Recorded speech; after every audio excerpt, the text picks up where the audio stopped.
we'll get started with English first. Iga, congratulations, your first WTA Finals title. Just talk us through what you're feeling right now and how pleased you are with your week.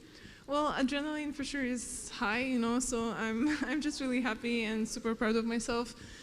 This week has been, you know, not easy, but I feel like it's a kind of reflection of the whole season. So I'm just happy that I could cope with everything well, and I kind of used my experience from all these years to perform well here.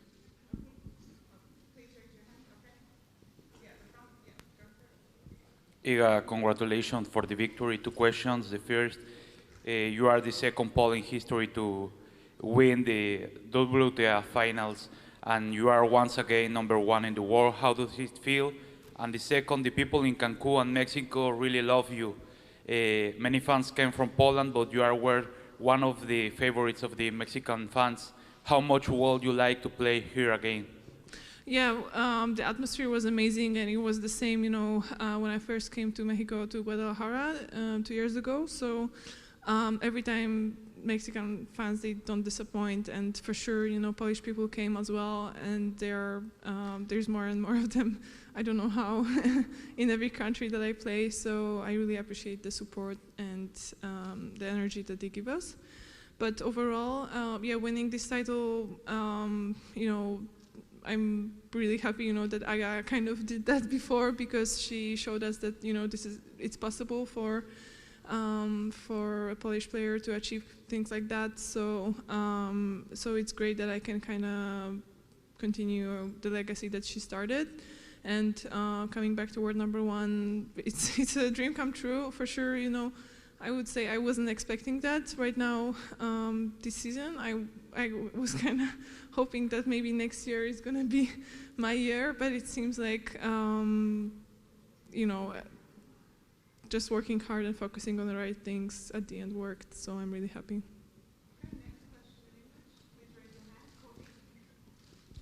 Iga, congrats on all that. In Beijing, you were saying that you weren't really in a rush to get the #1. You wanted to play well, become a better person, all that sort of stuff, and that it would eventually come. But you played this tournament as though there was intention. There was, like, I don't know, just an intense level of focus and purpose. Can you talk through that a little bit in terms of what, I don't know, how much did the #1 ranking play in kind of your mind this week? I would say it played a lot in the US Open and tournaments before, but I kind of learned my lesson, and this time I didn't want it to have an impact on me. So yeah, it played a little bit, you know. It's hard not to think about stuff like that, but actually when I went on court, I knew that I have to focus on different things, and actually the conditions here that were kind of tricky also helped me to just, you know, focus on, I don't know, adjusting my footwork, my shots, you know, and that just kept me busy, you know, from thinking about all of that. So I think today was like a highlight of this, like, mental, just being like narrow with your head, only thinking about the right stuff. And for sure, you know, I kind of used all the experience that I gained, you know, on important matches like that to be able to do that today. So I'm really proud of myself. Yeah. Congrats again, Iga. Thank you. How important is your team for staying mentally and not only physical but mentally strong? Well, my team, without them I wouldn't be here, honestly. I was pretty lucky to find the right people pretty early to just get me better, you know. And I always worked on every aspect of the game, physical, like tennis-wise, but also mentally. And yeah, as you said, I think, you know, it's the most important thing, because this is why I can handle, you know, situations like today or even the whole tournament, and really not to waste energy on thinking about stuff that I shouldn't think about, you know.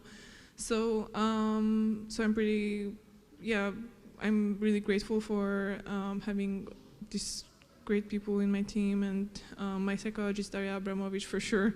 Without her help, I think couple of times this season I wouldn't even go on court sometimes. So yeah, these are like the things that you don't see on the camera, but their support and her support really pushed me through some tough moments this year.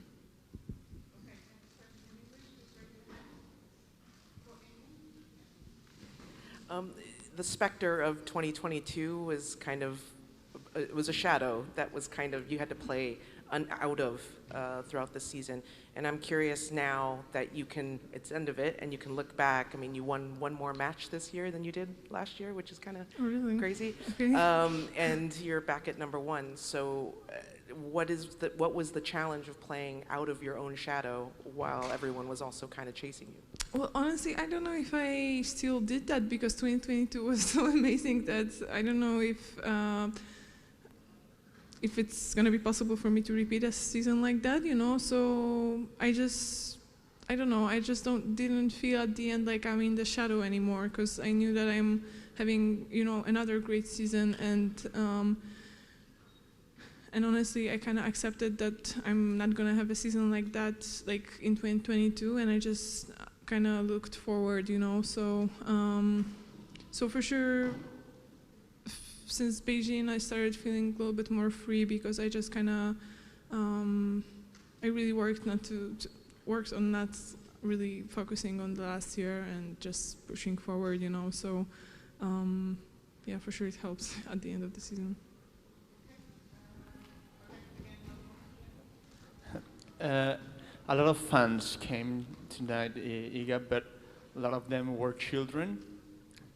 What message could Iga Swiatek can tell them to pursue their dreams, to pursue?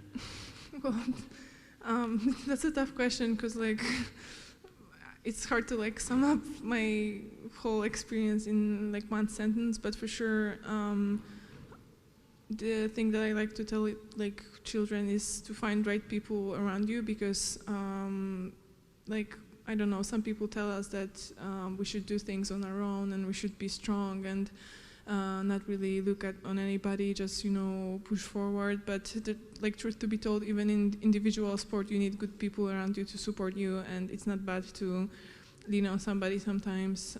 So I would say, yeah, you don't have to do it on your own. Find good people around you.